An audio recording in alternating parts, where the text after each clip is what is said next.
कैसा लगता है जब हम किसी को अपनी बात कहने की कोशिश कर रहे होते हैं, हम किसी बारे में बात करना चाह रहे होते हैं और लोग हमारी बात को बीच में काट के खुद बोलना चालू कर देते हैं। 2 या 3 चीज़ें यूजुअली हम सभी करते हैं। या तो हम उनको सलाह देना चालू कर देते हैं, ज़्यादातर यही होता है। या फिर कई लोग जज करना चालू कर देते हैं, ऐसे कैसे कर दिया, ये क्यों किया, ये सब क्वेश्चंस पूछने लगते हैं, बात को पूरी तरह सुने और समझे बिना। ये एक बहुत कॉमन मिस्टेक है जो हम सब करते हैं। जब हमारे साथ होता है हमको बुरा लगता है ना, तो अगर हमको ये ध्यान रखने की ज़रूरत है कि हम क्या बात करते वक्त ऐसा दूसरों के साथ भी करते हैं। और इसका जो ऑपोजिट एक चीज़ होती है उसे कहते हैं एक्टिव लिसनिंग, जो कि एक बहुत इम्पॉर्टेंट सोशल और सॉफ्ट स्किल है, जो ना कि प्रोफेशनल लाइफ में बल्कि पर्सनल लाइफ में भी बहुत ज़रूरी है। बहुत सारी कंपनीज़ के जॉब डिस्क्रिप्शन में ये एक सॉफ्ट स्किल मेंशन होता है, एक्टिव लिसनिंग, स्पेशली मैनेजर्स के लिए और सबके लिए ये बहुत ज़रूरी है। इसकी बाकायदा ट्रेनिंग होती है।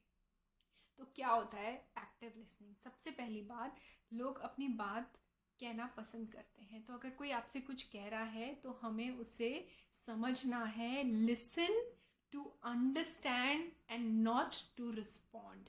यूजुअली हम क्या करते हैं, आधी बात सुनी, थोड़ी बहुत समझ में आई और दिमाग में उत्तर की प्लानिंग करने लगते हैं कि ये रिस्पॉन्स होना चाहिए। तो पहली चीज़ है इस चीज़ को, इस हैबिट को आइडेंटिफाई करना और ये समझना कि एक्टिव लिसनिंग ज़रूरी है। लोगों की बात को ध्यान से सुनना कम्युनिकेशन का उतना ही ज़रूरी पार्ट है जितना कि बोलना।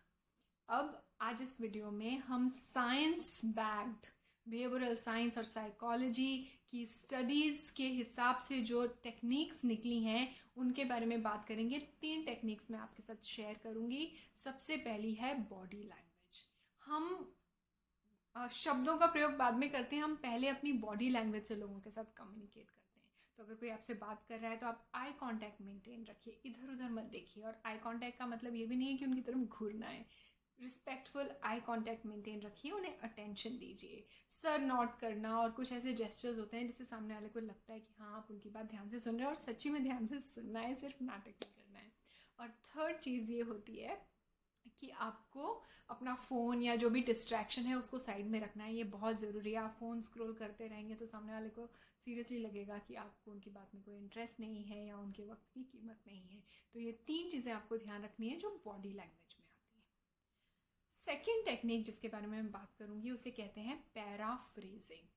पैराफ्रेजिंग का मतलब है, अगर किसी ने आपसे अपनी कोई समस्या कही, कोई प्रॉब्लम कही, कुछ ऑफिस में हो रहा है, कुछ लाइफ में हो रहा है, तो उसके मेन पॉइंट्स को उनकी बात से समझ के निकाल के अपने शब्दों में एक सेंटेंस में उनको कहना कि तुमने, मुझे ये समझ में आया, क्या ये सही है, क्या मैं तुम्हारी प्रॉब्लम को सही से समझ रहा हूँ।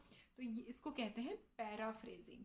सेम, इसका मतलब ये नहीं कि उनकी बात रिपीट करनी है, सिर्फ ये बताना है कि आप समझें उनकी बात और क्या आपकी अंडरस्टैंडिंग वही है जो वो कहना चाह रहे थे। इससे बहुत फ़र्क पड़ता है। सामने वाले को सच में महसूस होता है कि आप उनकी बात कितना ध्यान से सुन रहे थे और आपने उसको समझा है। ये तो टेक्निक हुई पैराफ्रेजिंग की। अब हमको रिस्पॉन्ड भी करना है। उसके लिए एक 3 सेकेंड रूल करके होता है कि आप सामने वाले की बात आपने सुनी, समझी, अपने ब्रेन को थोड़ा प्रोसेसिंग टाइम दीजिए, थोड़ा पॉज लीजिए। तुरंत नहीं रिप्लाई करना है, 3 सेकेंड्स के बाद रिप्लाई करना है। तो ये 3 टेक्निक अगर शुरुआत के लिए आप ध्यान रखेंगे, और भी बहुत सारे तरीके होते हैं, बट सबसे पहली बात ये ध्यान रखना ज़रूरी है कि एक्टिव लिसनिंग इंपॉर्टेंट है। खुद को ये याद दिलाते रहना, क्योंकि हम सब ऐसा करते हैं कि कहीं ना कहीं हम इतनी एंथुजियाज्म में, उतावलेपन में लोगों की बात को रिस्पॉन्ड कर देते हैं फटाफट। वो नहीं करना है, ध्यान से समझना है, फिर रिप्लाई करना है। लोग आपको ज़्यादा सीरियसली लेंगे, आपसे बेहतर कनेक्ट हो पाएंगे और उन्हें, आपकी जो रिलेशनशिप्स हैं पर्सनल या प्रोफेशनल, वो भी बेटर होंगी। तो एक्टिव लिसनिंग पे काम कीजिए। मुझे बताइए कि आप कौन सी टेक्निक यूज़ करते हैं और आपको इन 3 टेक्निक में से कौन सी अच्छी लगी और आप कौन सी यूज़ करना चाहते हैं। नमस्कार।